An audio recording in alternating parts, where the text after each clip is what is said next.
Next up, we have Ruth Miller, who will be presenting ArcJet assessment of Medley 2 radiometer window blockage due to TPS ablation product deposits.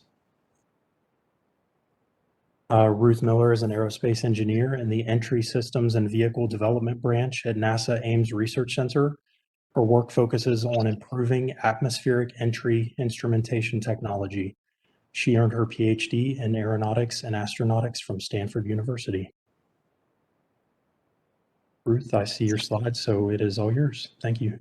Awesome. Can you hear me okay? Yes, I can hear you. Perfect. Thank you for the introduction. So yes, I am Ruth Miller, and today I will be talking about ArcJet testing that Medley 2 has done to assess the impact of radiometer window blockage due to TPS ablation product deposits.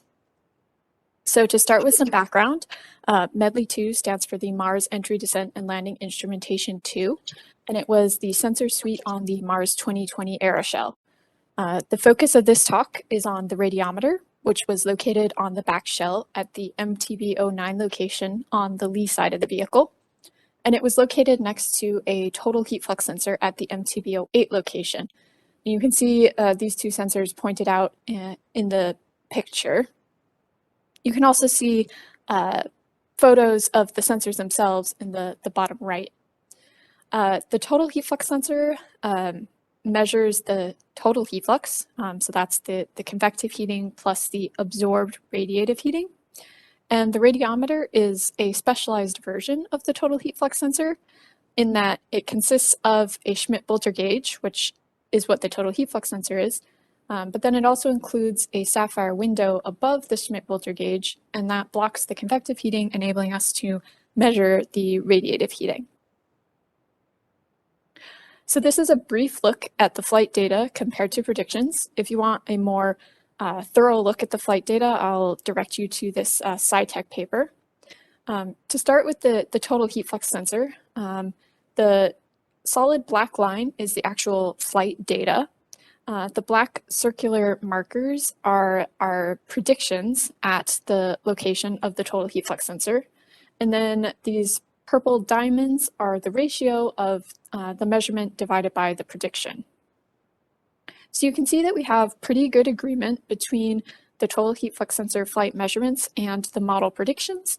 And at peak heating, the difference is within about 12%.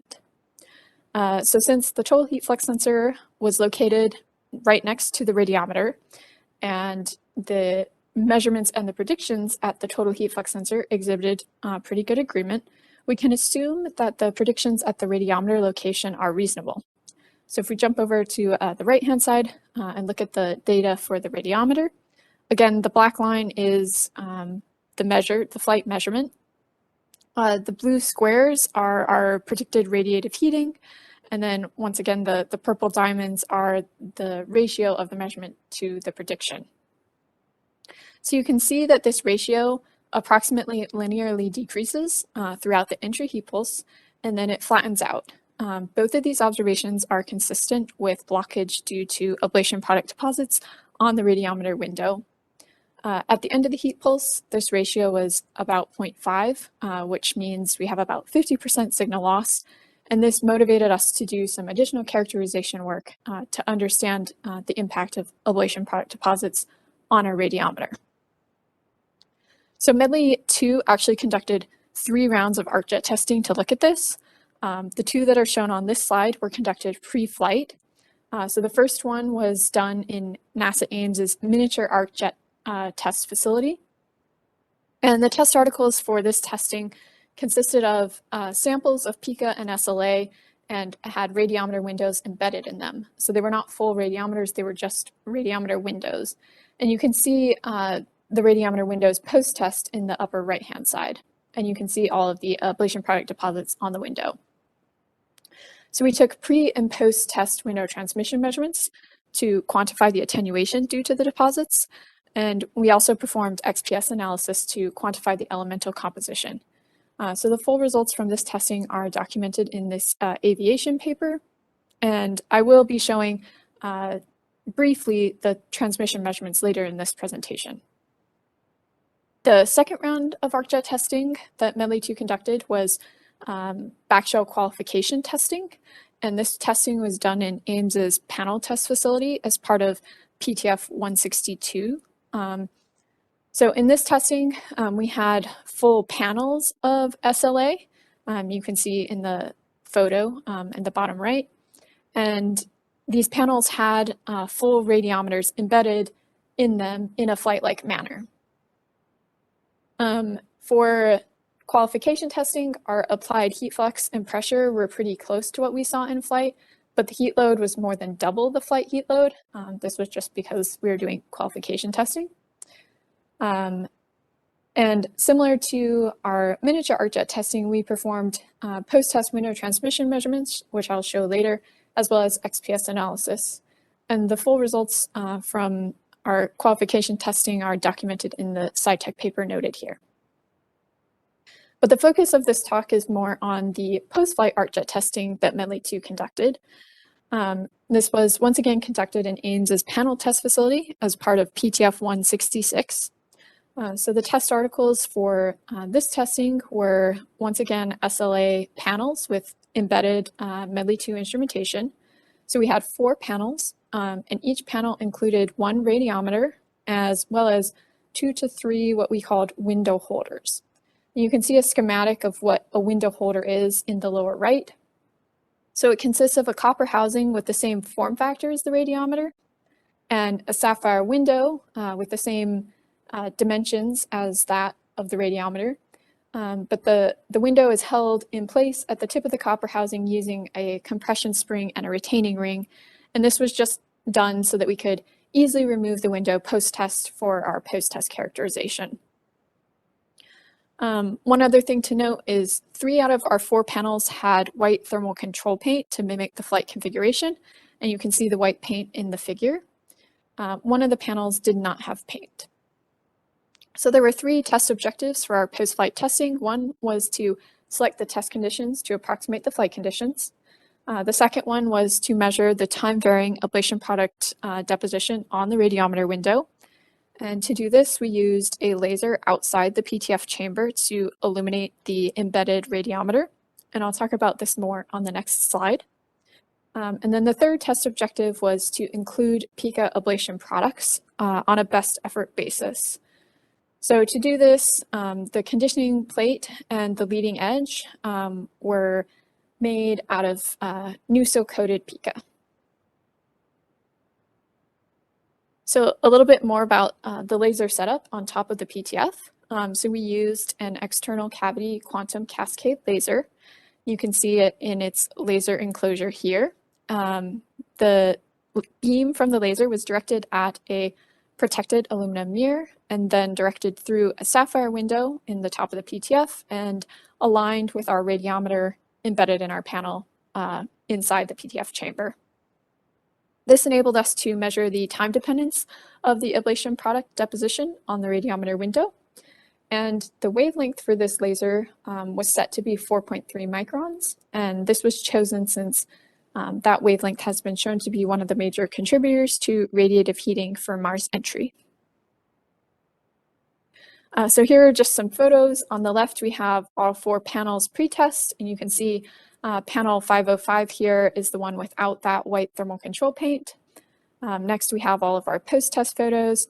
And then finally on the far right is the windows removed from the window holders. And you can see for the majority of the windows, the ablation products remained intact, enabling us to do our post-flight analysis.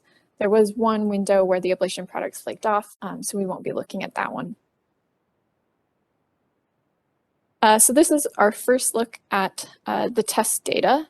So we had 4 panels, so there's 1 plot for each panel, and in each plot, the blue line is the radiometer output in watts per centimeter squared. And before we really dive into this data, there's a couple more notes on how this testing was conducted.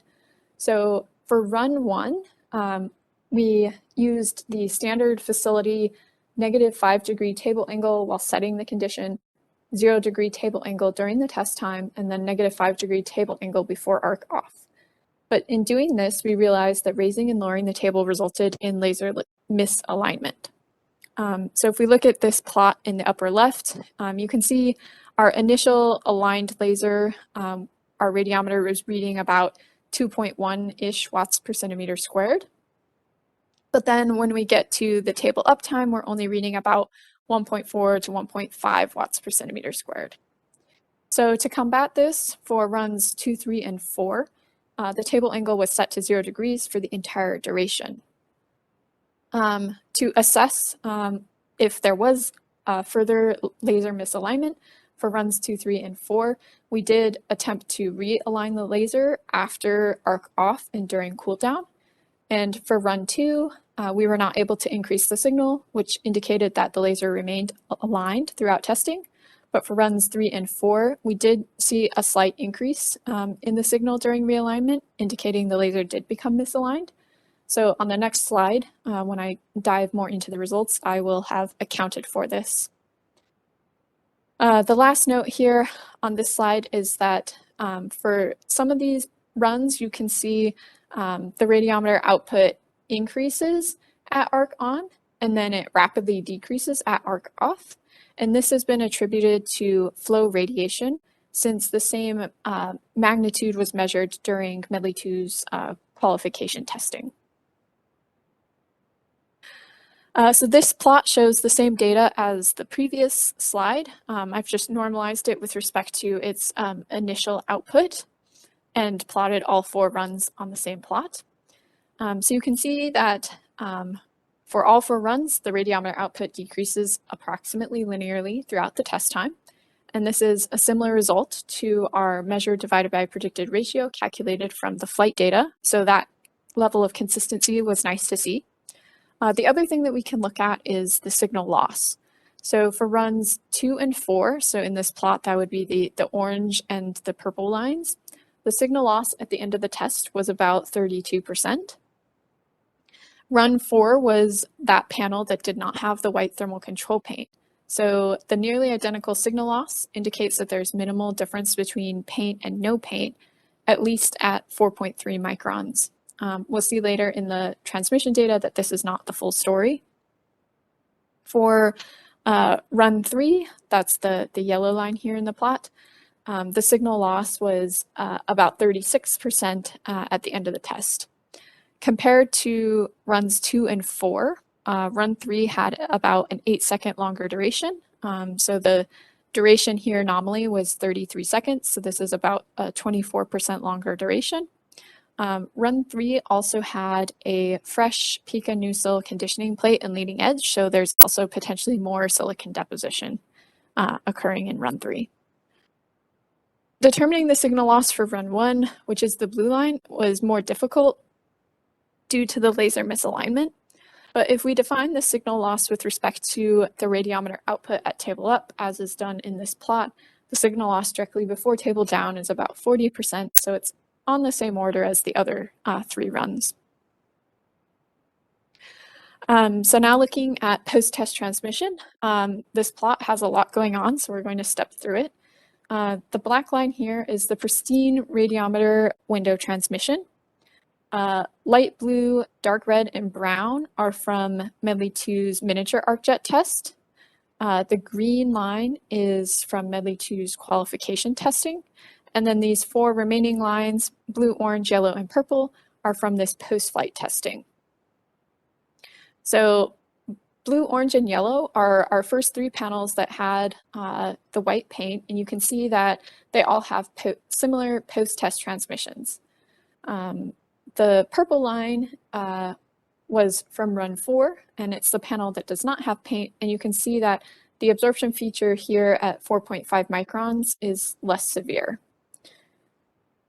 Lastly, to compare our qualification test series to our post-flight test series, you can see that overall we have a higher signal in our post-flight transmission, except for this 4.5 micron absorption feature. And there's a couple of things that we can attribute this to. This 4.5 micron absorption feature has previously been attributed to SiH, which is known to be unstable in air and expected to oxidize.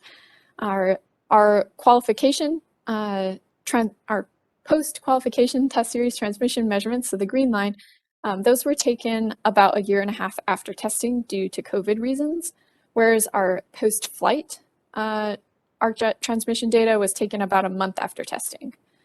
The second reason here is that in our post-flight ArcJet test series, we included that NuSil-coated pica upstream, so there's potentially just more silicon deposition, which would result in a stronger absorption feature here at 4.5 microns. So one more thing that we can get from this data is an inferred signal loss for Mars relevant wavelengths. So we can combine that transmission data that I showed on the previous slide with either Deepler neck error predictions or EAST experimental measurements and calculate our inferred signal loss, which is shown in the table here. So our qualification test series, the inferred signal loss was about 73 to 76%, which is on the same order as our first 3 runs from our post-flight testing. And then run 4 had, again, was the panel without paint, and it had a lower inferred signal loss. But overall, the story here is that the 50% signal loss calculated by comparing the flight data to our predictions falls within the kind of 30 to 75% signal loss that we can infer from all of these ArcJet tests that we've done. However, the applicability of these ArcJet tests to flight requires further investigation. So in summary, Medley 2 has conducted 3 rounds of ArcJet testing to characterize the ablation product deposits on the Medley 2 radiometer window. Our post-flight ArcJet tests included a measure of the time dependence of the ablation product deposits by including a laser on top of the PTF chamber, which is a new kind of capability for the PTF facility that hasn't been done in that facility before. And from that, we saw a linear decrease in signal, which was consistent with the linear decrease that we calculated by comparing the flight data to predictions. Our post-test window transmission measurements for all of our ArcJet testing were significantly attenuated compared to the pristine window transmission. And the signal loss calculated from comparing the flight data to predictions was about 50%, and it falls within the 30 to 75% range inferred from ArcJet testing. So we still have pretty wide uncertainty bars on our how much ablation product deposits were on the Medley 2 radiometer window during flight. As I said in the previous slide, the applicability of the ArcJet test to flight is still under investigation.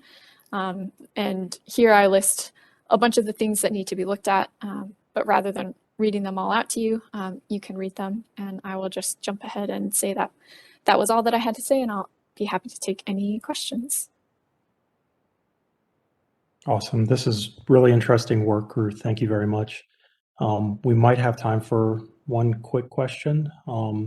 Otherwise, would you be able to monitor chat for the next few minutes, Ruth? Yeah, I'll stick around. And Manish says he has a question. I'm waiting on him to put it in the chat here. Yeah, I don't think you'll be able to unmute, Manish. You might just have to type your question there in the chat.